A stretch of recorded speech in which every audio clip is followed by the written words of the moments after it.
warm welcome to you all. Today's episode is proudly sponsored by MaXpeedingrods Coilovers. However, we'll come back to that in a little while. First off, thank you so much to all the new Instagram followers and subscribers on YouTube on the channel off the back of the Super Touring TV Instagram post on my Renault Laguna British touring car replica. A very warm welcome to you all. Thanks so much for coming.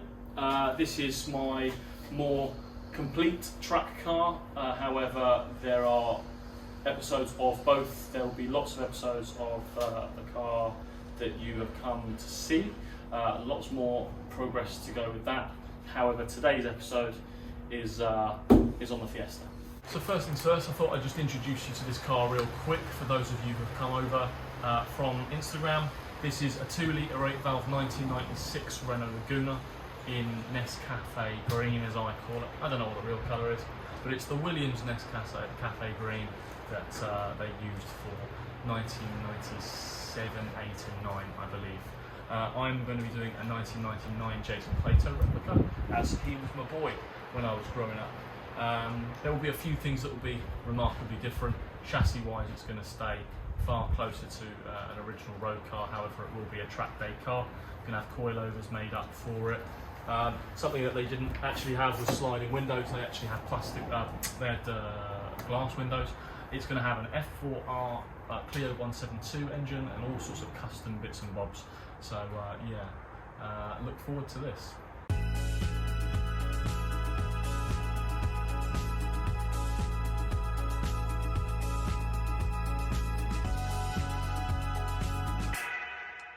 Anyway, back to the video at hand. I was recently approached by MaXpeedingrods asking if I would like to work with them on a sponsored video, and I was very excited to give some of their products a try. Now, the Fiesta, they don't have a huge number of parts for. They tend to specialise more in things like Honda Civics and E36 BMWs, for example. Also, their specialism is actually in conrods. So that's, given I'm not doing an engine build, that's something that I wasn't obviously going to be asking for. However, I did say, please do send me some coilovers, and given they are sort of your lower end, more entry level coilover, I will do an honest review, a bit of a torture test, and I will beg the question that at £200, are these worth going for more of a sort of an amateur track user like myself, or is it essential to spend 700, 800, 900, 1,000, 1,200 pounds on a set of fully adjustable this, that and everything coilovers that I may potentially never feel the difference from, because my driving style and driving skill doesn't allow for me to even notice. So with that said, we're going to fit these, and we've also got some rear springs with adjustable hats, and we'll give it an honest review. So, as you know, first things first, jack up the car.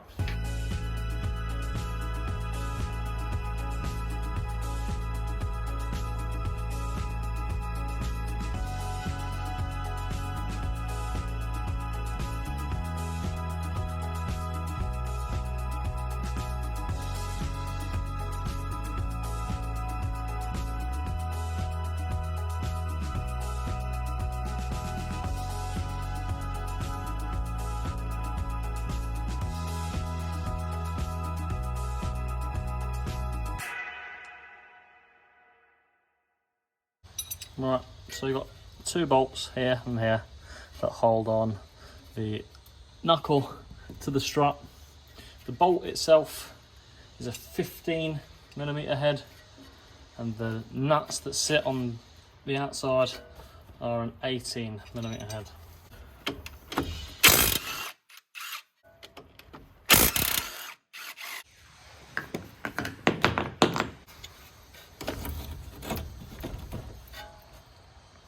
For the brake line, it's a 10mm thread.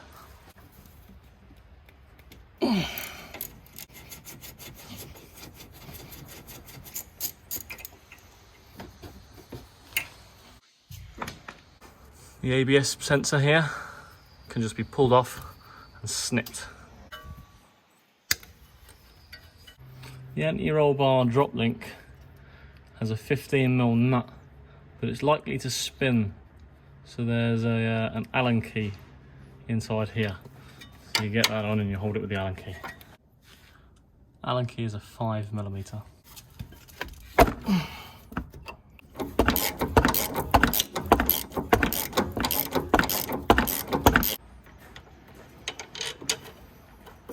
What are you up to, bud?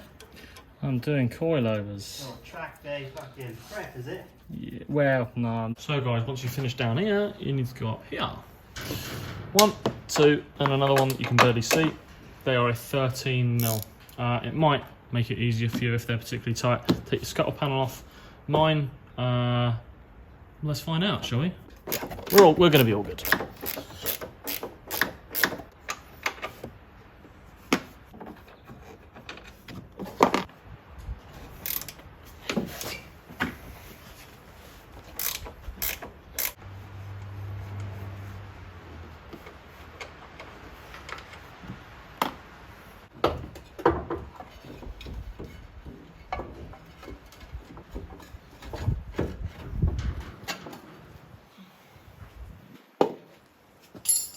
So guys, these are our differing parts, okay? So this is your original.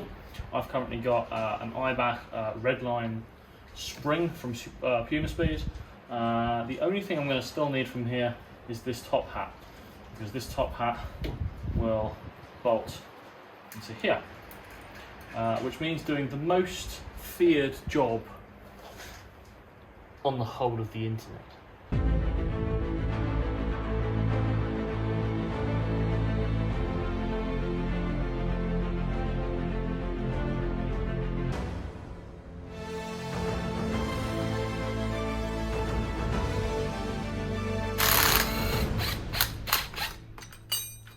Oh, it's fine.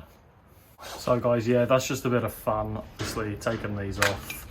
Don't fear it, just do the procedure correctly.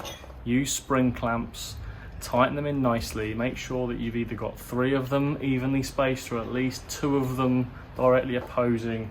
Just run with it. On a car like this, you probably don't even need them. You could probably just rest your foot on it and go for it. But you know what, for the interests of safety, why not do it properly? And for the interest of comedy, I hope you enjoyed that.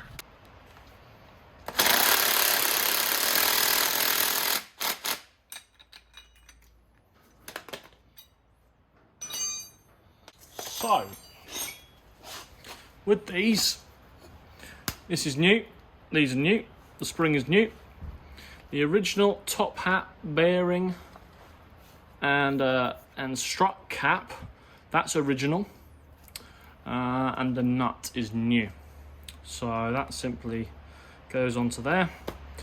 And you just tighten it in. I have no idea what height this is, so we'll have to see. But compared to original, am I still in shot? Yes. Compared to original, hard to tell, but it looks like it's going to be shorter, somewhat. So the easiest way that I'm aware of to fit up coilovers is to just sort of offer them up underneath, stick one nut on the easiest location that you can find of the 3, and then while it's hanging, look at tightening everything in. So I've got the 3 in there, and then you just pop a nut, not like that, boys, you naughty things. Pop a nut, relatively like finger tight, and that just allows it to hang, and then you can work from there.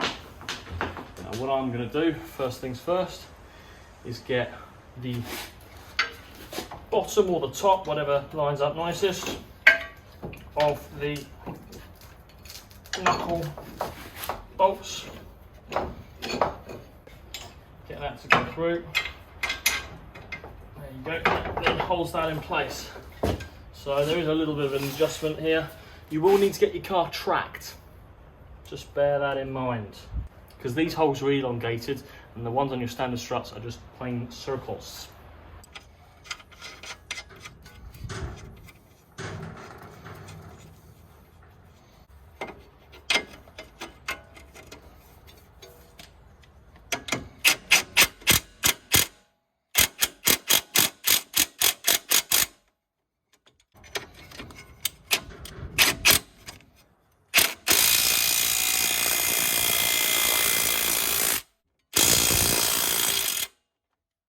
I'm going to, bear in mind that's only a simple little bracket, I'm going to bend this bracket. So I'm going to get on there, I'm going to tap away, send the bracket a little bit further away, just to free me up some space there, because I'm not a fan of where that sits. So I'm a much bigger fan of that. Location wise, that doesn't all sit in each other's way like it originally did.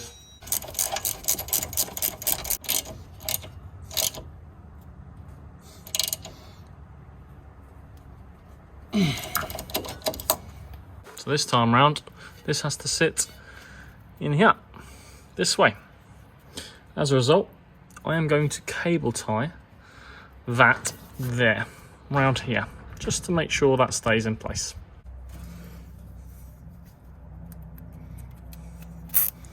However,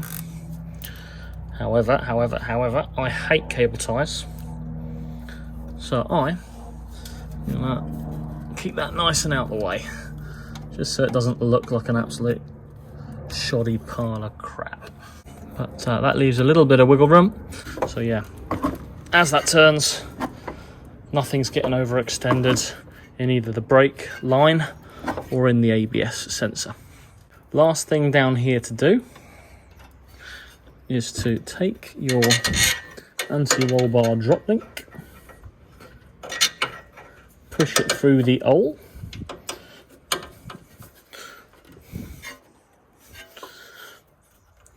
if I can, get it go through. There we go. And being careful not to pinch your ABS sensor cable.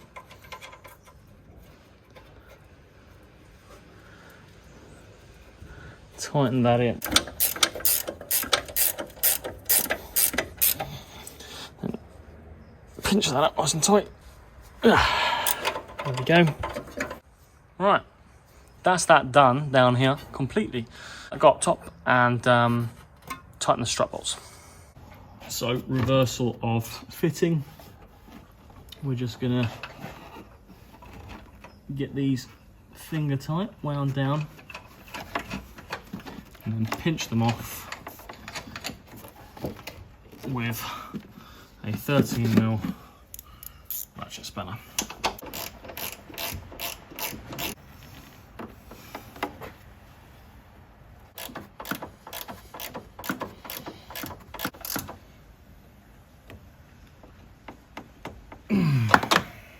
So that's 1, 2, 3 done there. That was tightened up before we fitted it. 1, 2, bolts are tight. This 10mm for the brake line is tight. That ABS sensor I've cable tied because the bracket doesn't have a clip for it down here, so I've done it up top. And that's your anti-roll bar drop link. We'll leave this loose, basically, hand tight to itself, because this, we're gonna get it on its wheels and then we're gonna probably jack it straight back up again and work out what height we want actually those to be set at. So because of filming, this is taking a little bit longer than I'd like it to, so I'm just going to go and do the opposite side on the front off camera, and then I'll show you how to do the rears, which is really nice and simple, and then we'll get it back on its wheels, we'll work out what height we want, and then I'll show you how to adjust them.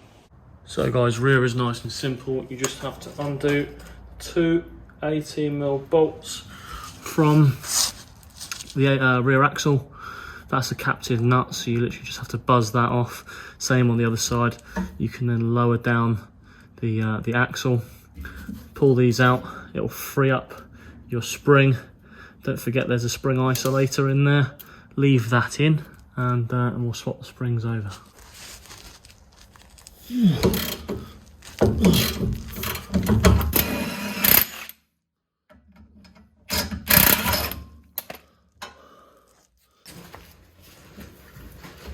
So, pull the spring out, we'll keep the isolator, sit it in there.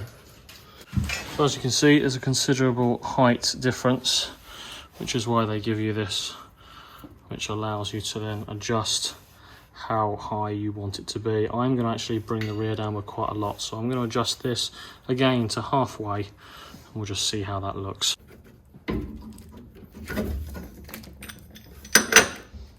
That goes on the top, replaces your original spring isolator.